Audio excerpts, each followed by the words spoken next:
Hey, what's going on, guys? Brandon here with Texas Plinking. I'm looking forward to this video, and I don't know what took so long. I bought this rifle back in, I think, December or so, and it had all kinds of different forms. I put a $300 Arkin optic on there just to see if it was a limiting factor, and although not the most cohesive setup, it did actually get me shooting 1,000 yards, which is funny enough. I put a relatively economic thermal on there on a random range day, and that was fun. But ultimately, I knew this was going to be the final configuration, a more cohesive setup, if you will. This is how it's going to be, and in this video, we'll get too deep and analytical in this because I did make a similar subject on an M82. How accurate is an M107? Realistically, how accurate can we expect this setup to be? It's a 20-inch M107 chambered in 50 BMG. I got the Barrett QDL suppressor on there. I say it's similar to a video I made, I think it was like three and a half years ago. I went way deeper, into that video in the sense that I was talking about what is accuracy, relative accuracy. The M82 is not known to being a precision rifle, but some people think it shoots amazing at long range, and it kind of does, even though it's not a precision rifle, because talking about relativity. If it's a 3 MOA rifle, it doesn't sound great at 100 yards, but if you could maintain that out to a mile, which in that video we shot the M82 out to a mile, then all of a sudden it's not so bad. Compared some linked ball ammo to some of the Primo Hornady 750 grain AMAX. So if you guys really want to deep dive in an M82's accuracy, kind of envelope, go ahead and watch that video. This one's a little bit more quicker. We're going to go ahead and just shoot some good ammo at 100 yards, try to print a group, just one group, one 5-round group, just see what happens. If it's 2 inches, cool. If it's 7, too bad. And we're going to move on to 1,000 yards, and that's the only range we're going to do because all the steel I have out here is probably not rated for this stuff, but there's one big old square off to the right at 1,000 that I don't really care too much about, and we'll just go ahead and chew it up with the 50 and just see what we could do. That being said, I forgot what these things go for nowadays. I did buy a decent amount of the 750 stuff a while ago. Whatever the rate was then, I don't know if it's changed much, but it was about $7 a round. And so we're going to try to just lead with that, and I don't have too much of it for obvious reasons. I don't want to pull out another mortgage for ammo, but I do have some, D-Link stuff, and we're probably going to lose some accuracy, but at least we'll get some reps in with that as well, have some fun with it. Full transparency, I did want to make this video before, and it just wasn't set up for success. I was shooting on the bench, which is not what you should be doing with this kind of rifle because it just moves me too much. So we're going to shoot in the prone, got rid of the monopod. We're going to try to put it in a bag. Hopefully that gets me a little bit more still for grouping and at 1,000. But I don't think you guys have seen it in this configuration. Optic-wise, I got a Vortex Razor HD Gen 2.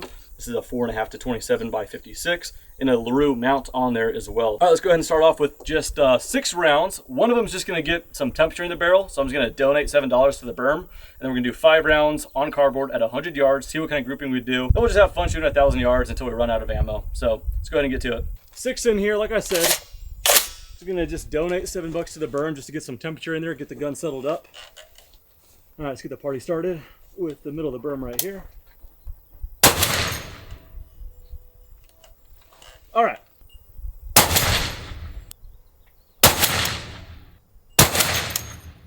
That's pretty stellar.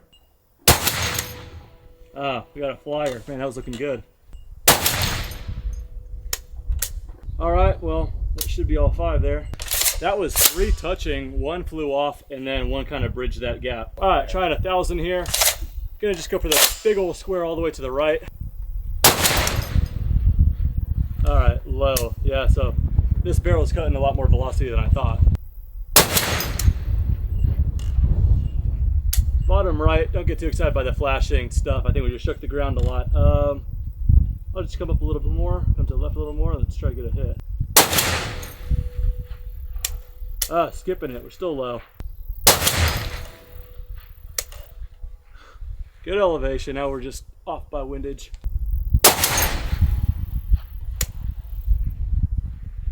Bottom left of it, and I might have to reload.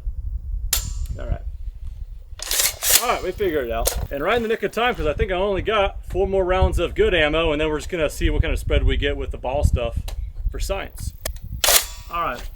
4 more, that's all I got left. I don't know if I got my Garmin angled at the right point here, but I'm curious what the velocity is because I had to come up way more in elevation than what I plugged in. I already took off velocity. Then again, it is a 20-inch barrel. Maybe they chrono it for a 29-inch, but even then I took velocity off, but I'm curious if this reads anything. Try to pick up where we left off.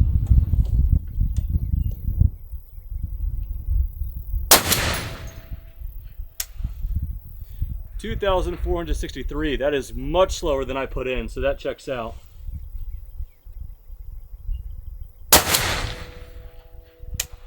Oh, just off the left.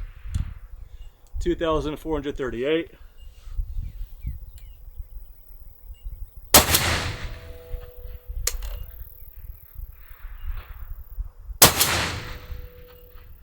Just under it. Well, I think that's roughly just going to be the cone of accuracy is within that realm. Let's go ahead and switch to some ball ammo. It's probably going to open up the grouping a little bit more, but at least we get some reps in. All right, switching to ball rounds. If I had to guess, going to have to dial even more. I'll just do that preemptively. All right, seems to be pretty close.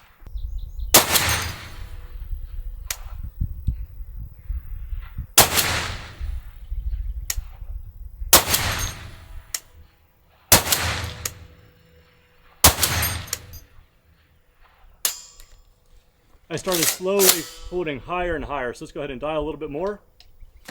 That gives me a little bit of an idea, though. We started shooting a little faster there as well, but I've had my fun with it. I think we'll just see what some friends think about it.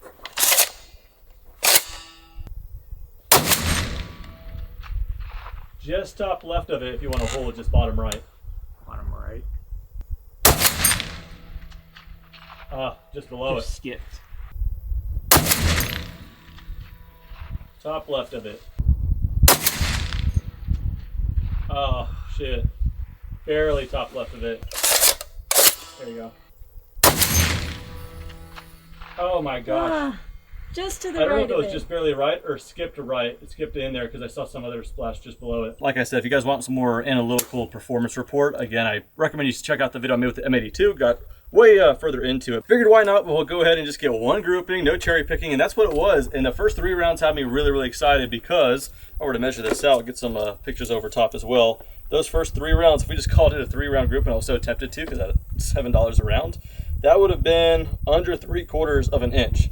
But there's a reason we keep shooting, and then we got that flyer all the way out to the right, and that makes it still under 2.5 inches. And I was fully expecting this thing to be about, if not over 2.5 inches, and that was the flyer. And then the last one, okay, if we get rid of the flyer, the 4 rounds are at under 1.25. That's not too bad, actually. I'm trying to remember how the M82 did with the same ammo. Wasn't too terrible either. You don't really buy one of these for precision. You probably buy it to put over your desk and hardly shoot it. But when you do shoot it, that's a good time to get some friends and family out there and just write a big old check for some ammo. That's the only con about it. But M107 suppressed. I justified it for the channel, and I'm glad to show it off a little bit. So I'm sure you guys will see it in the future again. But that does it for this video. Thanks so much for watching. See you guys next time.